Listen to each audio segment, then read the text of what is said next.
Assalamualaikum warahmatullahi wabarakatuh. Kali ini saya akan mencoba mewawancarai senior saya, guru PAI, instruktur nasional, sekaligus Ketua MGMP PAI SMP Provinsi Nusa Tenggara Timur.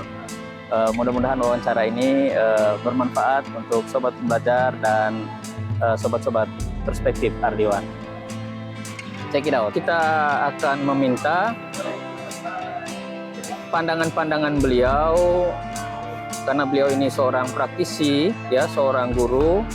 Pandangan-pandangan beliau terkait dengan implementasi IKM, ya, lebih spesifik ke MAPEL PAI. Ya, mungkin silahkan memperkenalkan diri dulu biar teman-teman perspektif Ardiwan atau sobat pembelajar untuk berkenalan dengan narasumber kita. Silahkan, Pak. Ya, terima kasih Pak Ardi. Saya Abdul Halid Badarudin, mengajar di SMP 4 Kupang. 21 tahun mengabdi sebagai guru yang ikut mencerdaskan anak bangsa. Tugas saya di Kota Kupang. Saya berterima kasih kepada Pak Ardi yang sudah memfasilitasi sehingga pertemuan ini yang bisa mengangkat kita semua, terutama terkait dengan penerapan kurikulum merdeka di satuan pendidikan. Ya. Oke, baik Pak. Pengalaman Bapak terkait dengan khususnya MAPEL PAI, ya. Ya. Bagaimana implementasinya di lapangan? Apa mungkin keunggulan atau tantangan-tantangan yang dihadapi terkait penerapan IKM ini, Pak? Ya. Kurikulum merdeka ini sudah dicetuskan oleh Kementerian Pendidikan dan Kebudayaan sejak tahun 2021. Penerapannya sudah dilakukan. Salah satu cara untuk mempermudah pengimplementasian kurikulum merdeka itu, ya, membentuk tim instruktur. Kalau untuk khusus guru PAI, namanya pelatih. Ada tingkat nasional, ada tingkat provinsi, ada tingkat kabupaten. Kehadiran kami pada hari ini di Denpasar, Bali juga terkait dengan pelatihan pembekalan untuk para pelatih daerah yang nantinya sebagai pelatih kemudian mendampingi para guru di daerah untuk terus mengimplementasikan kurikulum merdeka. Memang dalam beberapa waktu ini Kementerian Pendidikan dan Kebudayaan masih mereview kembali, terutama terkait dengan capaian pembelajaran, kemudian hal-hal yang paling penting terkait dengan kurikulum merdeka. Penggunaan bahasa, tata kalimat yang ada di CP memang selama ini sulit dipahami oleh guru, sehingga dilakukan review. Semua elemen juga diundang, dari unsur guru, dari dosen, kemudian dari kementerian, bahkan Kementerian Agama juga diundang. Insya Allah dalam beberapa hari ke depan sudah ada keputusannya tentang capaian pembelajaran yang kurang lebih 1.700 halaman itu. Itu memuat seluruh mata pelajaran. Oh, ini seluruh mata pelajaran? Ya, seluruh mata pelajaran. Tidak spesifik PAI? Tidak, seluruh mata pelajaran. Dan juga semua jenjang, dari TK, kemudian SD, SMP, SMA maupun SMK. Gitu, Pak. Ya, kalau khusus MAPEL PAI sendiri, mungkin Pak Halid bisa menceritakan pengalamannya terkait implementasi kurikulum merdeka. Ya, untuk mata pelajaran pendidikan Islam, saya sejak tahun 2021 ditunjuk sebagai pelatih provinsi. Hasil pelatihan TOT di Bandung, kerjasama dengan UIN Bandung. Dan tugas kami adalah mendampingi para guru di daerah dan dibantu juga oleh program dari Dirjen PAI untuk membentuk pelatih daerah, dan kami yang memfasilitasi bersama Kementerian Agama Wilayah, dan sudah dilakukan selama 2 kali. Dan selama ini kami sudah menerapkan, saya sendiri sudah 3 kali memfasilitasi kegiatan IKM ini dengan mengundang seluruh GPAI se-Nusa Tenggara Timur. Wadah yang kita gunakan adalah MGMP tingkat provinsi, tingkat kota dan kabupaten, kemudian bidang pendis di Kementerian Agama Provinsi NTT, dan kita sudah lakukan 3 kali. Dan saya juga sudah menerapkan di satuan pendidikan juga bersama beberapa guru yang juga mereka memahami tentang penerapan kurikulum merdeka ini. Ya, kalau di dalam kelas itu apa yang berbeda ya, suasana kelas sebelum IKM dan setelah IKM itu? Merujuk pada kurikulum 2013 yang lalu, tidak sebagus dengan kurikulum merdeka ini, karena ada pembelajaran diferensiasi, pembelajaran yang membedakan, memetakan kemampuan peserta didik. Jadi sebenarnya kurikulum merdeka ini dasar dari filosofi Ki Hajar Dewantara. Semua manusia itu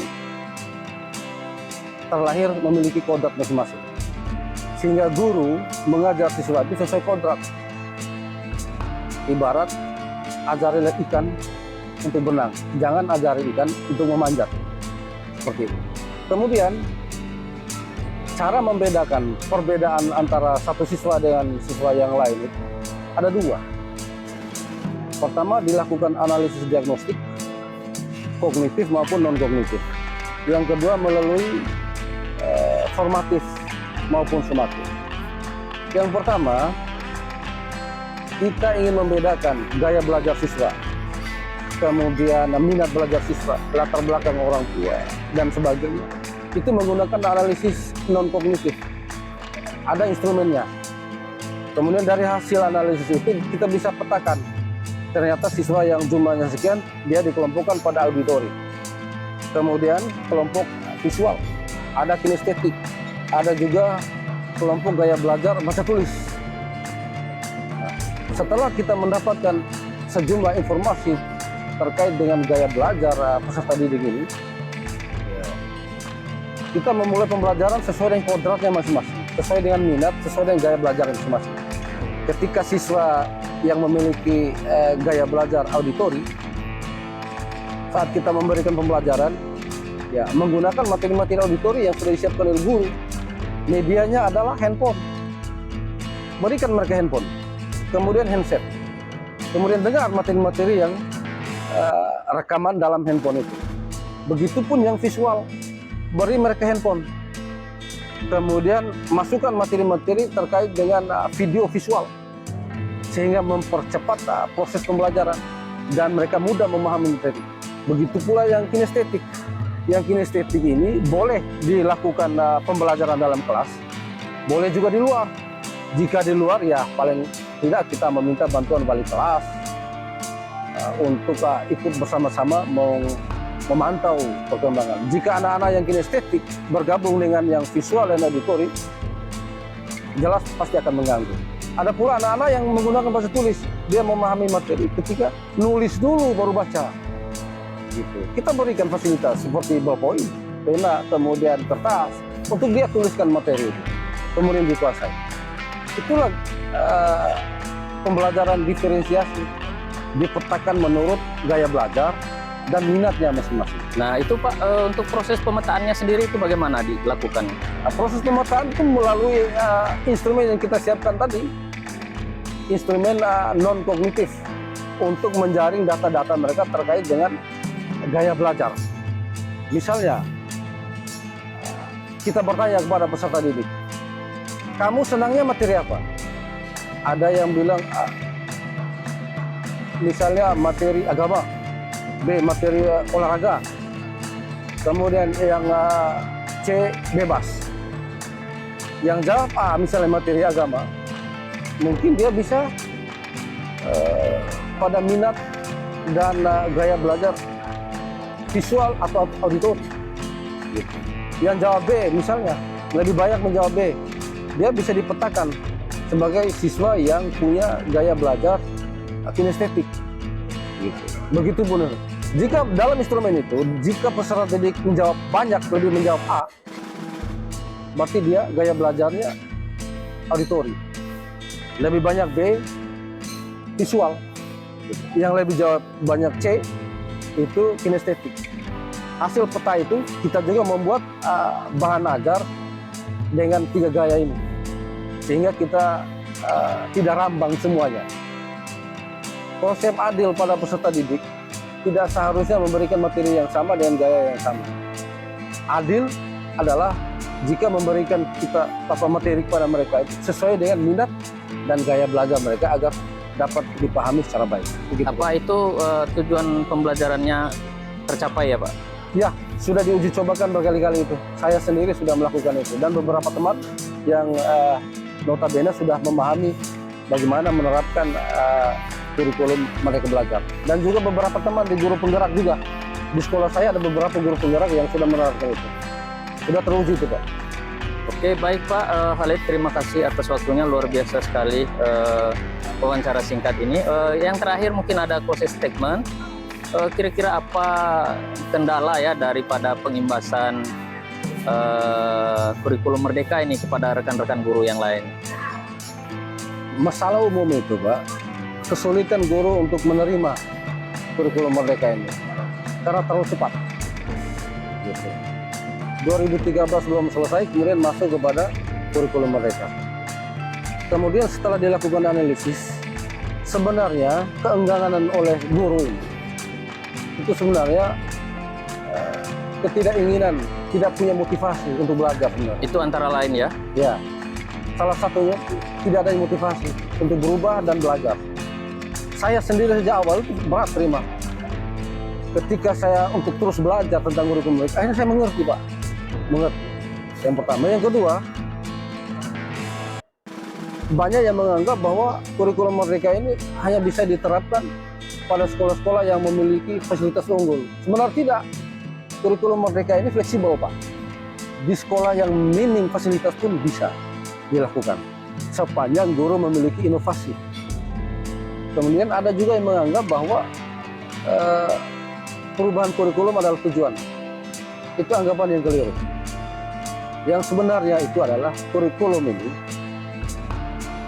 untuk melahirkan tujuan.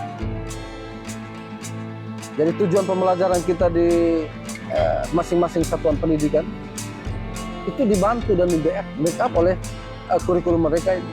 Jadi tujuannya bukan untuk membentuk kurikulum baru, tapi dengan kurikulum ini Pak, membentuk tujuan.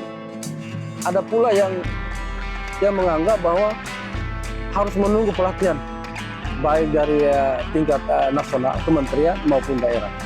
Sebenarnya tidak. Kementerian Pendidikan dan Kebudayaan sudah mempercayakan sepenuhnya kepada guru dan satuan pendidikan untuk belajar secara mandiri. Kementerian sudah mempersiapkan segala perangkat dan fasilitas, ya, baik CP, TP, ATP, kemudian contoh modul proyek, model modul ajar, kemudian buku teks, buku digital sudah disiapkan. Tinggal bagaimana guru mendownload di platform mereka mengajar dan mereka belajar. Tapi sejauh ini belum banyak guru yang tahu tentang itu. Ya, mungkin kendalanya di penguasaan IT juga ya berpengaruh. Penguasaan IT yang pertama. Yang kedua motivasi itu yang paling pertama. Tidak ada motivasi untuk belajar. Begitu Pak. Ya, oke, baik. Terima kasih atas waktunya Pak Khalid. Ya. Luar biasa sekali informasi singkat ini. Mudah-mudahan bermakna, bermanfaat bagi para pemirsa yang mungkin kebetulan sedang menonton channel Perspektif Ardiwan. Sekali lagi terima kasih banyak atas informasi ilmunya, semoga berkah dan hati-hati di jalan ya. Ini kita culik Ketua MGMP Provinsi ya, NTT khususnya PAI SMP. Sebelum beliau bertolak ke bandara, kita mintai pendapatnya tentang kurikulum Merdeka. Demikian, Assalamualaikum warahmatullahi wabarakatuh. Terima kasih banyak Pak. Assalamualaikum warahmatullahi wabarakatuh. Waalaikumsalam.